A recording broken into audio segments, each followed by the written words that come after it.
ये कहानी है एक ऐसे शहर की जहाँ पर साल में 30 दिनों के लिए सूरज नहीं निकलता। इस वजह से यह शहर 30 दिनों के लिए अंधेरे में रहता है। क्योंकि अंधेरे वाले 30 दिन शुरू होने वाले हैं, इस वजह से यहाँ के लोग हॉलीडे मनाने किसी और शहर में जाने लगे हैं और कुछ लोग यहीं रुकते हैं। अब इस टाउन का शेरिफ इबेन अपने साथी के साथ आया है क्योंकि उसे खबर मिली है कि शहर में कुछ अनचाही घटनाएं होने लगी हैं। इसके बाद हमें अगले सीन में इबेन की वाइफ स्टेला को दिखाया जाता है। दोनों अब साथ नहीं रहते थे। स्टेला इस शहर से अपना काम करके जाने वाली थी, लेकिन रास्ते में ही उसका एक्सीडेंट हो जाता है और वह फ्लाइट मिस कर देती है। अब उसे भी अगले 30 दिन इसी टाउन में बिताने पड़ते हैं। अब अगले 30 दिनों तक कोई फ्लाइट नहीं चलने वाली थी, इस वजह से वह परेशान हो जाती है। अब स्टेला इबेन को कॉल करती है क्योंकि उसकी गाड़ी पूरी तरह खराब हो चुकी है। इबन अपने फ्रेंड विली को स्टेला को लेने भेज देता है। इबन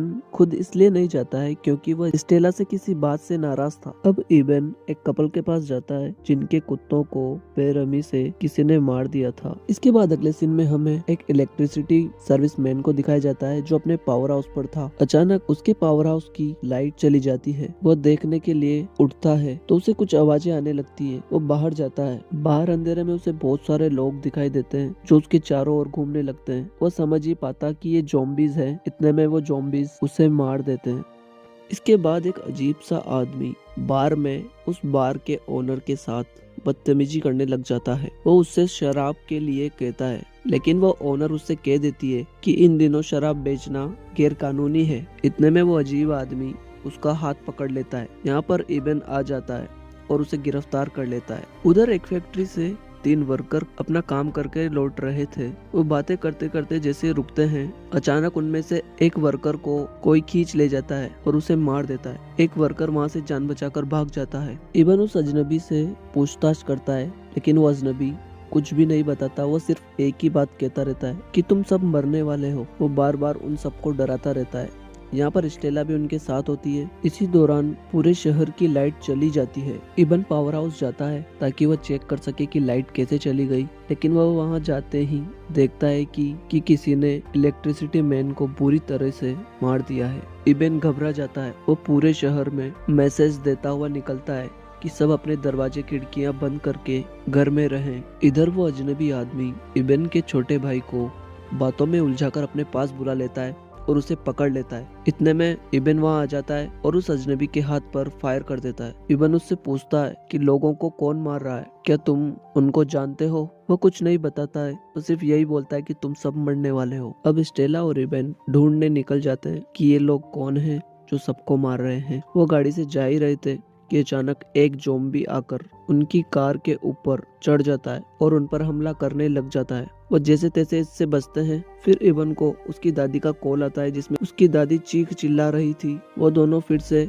अपने घर जाते हैं जहाँ पर वह देखते हैं कि पूरे घर में खून ही खून हो रहा था। उन्हें वहाँ सिर्फ वह अजीब इंसान ही दिखता है। इसके बाद सभी लोग एक एक करके होटल में आ रहे थे क्योंकि सब डर रहे थे। यहाँ पर इबन का छोटा भाई भी दिखाया जाता है। वो बचकर यहाँ आ गया था। हमें उन ज़ॉम्बीज को दिखाया जाता है। वो ज़ॉम्बीज कुछ अलग ही भाषा में एक दूसरे से बात कर रहे थे। वो हर घर में जाकर जो भी इंसान उन्हें दिखता उन्हें मार रहे थे। अब इबन और स्टेला भी उस होटल में आ जाते हैं। इबन अपने छोटे भाई को देखकर खुश हो जाता है। सभी लोग इबन से पूछते हैं कि आखिर ये लोग कौन है जो सबको मार रहे हैं। इबन कहता है कि हमें सबसे पहले एक ऐसी जगह जाना होगा जहाँ पर जनरेटर हो। उनमें से एक लेडी बोलती है कि वह पास ही के घर में है। इबन अपने फ्रेंड से कहता है कि वह इन सबको लेकर वहाँ पहुँचे। मैं और स्टेला कुछ हथियार लेकर वहाँ आते हैं। इबन और स्टेला गाड़ी लेकर हथियारों के लिए चले जाते हैं, पर रास्ते में ज़ॉम्बीज उन पर अटैक कर देते हैं। ज़ॉम्बीज उनकी गाड़ी को पलट देते हैं। इबन ने शुरू में जिस व्यक्ति का चालान बनाया था वो यहाँ पर अपना ट्रक लेकर उनकी मदद करने के लिए आ जाता है। वो उन्हें यहाँ से बचाकर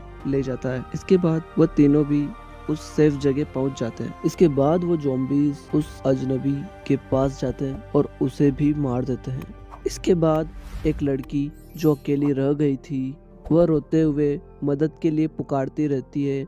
ज़ॉम्बीज उसका पीछा करते रहते हैं ताकि कोई भी यदि उसकी मदद के लिए आए तो उसे भी मार दे। जब कोई भी मदद के लिए नहीं आता है तो ज़ॉम्बीज उसे मार देते हैं। यहाँ पर इबन अपने दोस्त को बचाने के लिए बाहर जाता है क्योंकि उसका घर पास में ही था, लेकिन वह वहाँ जाकर देखता है कि उसका दोस्त ज़ॉम्बी बन चुका है और इबन को ही खुद के बचाव के लिए उसे मारना पड़ता है। इसके बाद इबन वापस उस सेफ जगह चला जाता है जहाँ पर सभी थे। इसके बाद यहाँ पर एक आदमी था जिसके पिता को भूलने की बीमारी थी। वह जोर जोर से कहने लगते हैं कि मुझे बाहर जाना है, लेकिन सब उन्हें शांत करा देते हैं। जब स्टेला पहरा दे रही थी तो उस टाइम स्टेला की आंख लग जाती है और वह आदमी यहाँ से भागने का प्रयास करता है, लेकिन इतने में स्टेला और उसका बेटा उन्हें जाकर रोकते हैं, लेकिन वह यहाँ से उन्हें चकमा देकर बाहर निकल जाता है। इसके बाद उसका बेटा भी उसके पीछे चला जाता है। यहाँ पर गेट खुला रहने की वजह से एक ज़ॉम्बी घर में एंटर हो जाता है। उधर वह आदमी जो अपने पापा को ढूंढने बाहर गया था, वह जोर जोर से अपने पापा को पुकारने लग जाता है और यह आवाज वह ज़ॉम्बी सुन लेता है और वह उसे मार देता है। इसके बाद बहुत तेज बर्फीला तूफान आ जाता है। वह सब प्लान बनाते हैं कि यहाँ से निकलने का यही समय सही होगा। वह सब यहाँ से स्टोर चले जाते हैं ताकि दवाइयाँ और कुछ खाने के लिए ले सके, लेकिन यहाँ पर एक छोटी लड़की जो ज़ॉम्बी बनी हुई थी वो किसी लाश को खा रही थी। वह उन पर भी हमला करती है, लेकिन इबन का छोटा भाई उसे कुल्हाड़ी से मार देता है।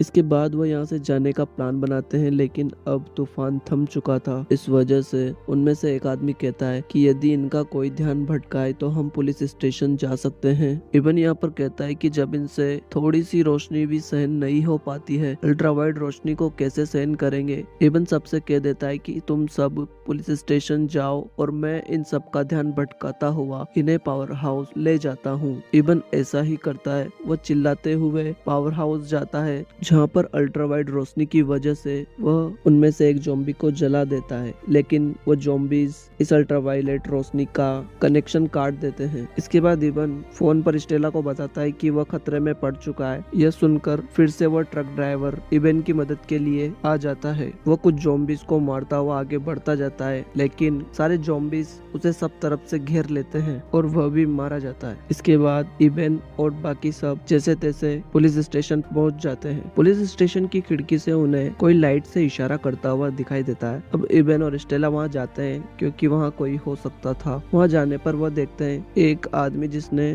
ज़ॉम्बीज की दर्द भरी मौत के बजाय खुद ने अपने परिवार वालों को मार दिया था। वह खुद को भी मारने वाला था, लेकिन बंदूक खराब हो जाती है। इबन को देखते ही रोना आ जाता है। इसके बाद स्टेला और इबन उसे लेकर वापस सेफ जगह जा रहे थे, लेकिन यहाँ पर स्टेला को एक लड़की दिखाई देती है जो अकेली ही जा रही थी। उसके साथ कोई नहीं था, लेकिन उसके पीछे ज़ॉम्बी होने की वजह से स्टेला उसे बचा लेती है। ज़ॉम्बी आने के कारण तीनों अलग अलग हो चुके थे। अब इबन और वह आदमी तो जैसे तैसे सेफ जगह चला जाता है, लेकिन स्टेला उस लड़की के साथ वहीं फंस जाती है। अब वो आदमी जिसे इबन बचा के ला रहा था, अब एक ज़ॉम्बी उस आदमी के पीछे पीछे उस सेफ जगह पहुंच जाता है। वह एक ड्रिलिंग कंपनी थी। अब वह ज़ॉम्बी उस आदमी पर हमला कर देता है जिसके पीछे वो आया था। इबन और सब उसकी मदद करने के लिए आते हैं, लेकिन वह ज़ॉम्बी उसे काट चुका था। उस ज़ॉम्बी को जैसे तैसे वह सब एक बड़ी कटर मशीन में फेंक देते हैं और वो मर जाता है। इसके बाद उस आदमी को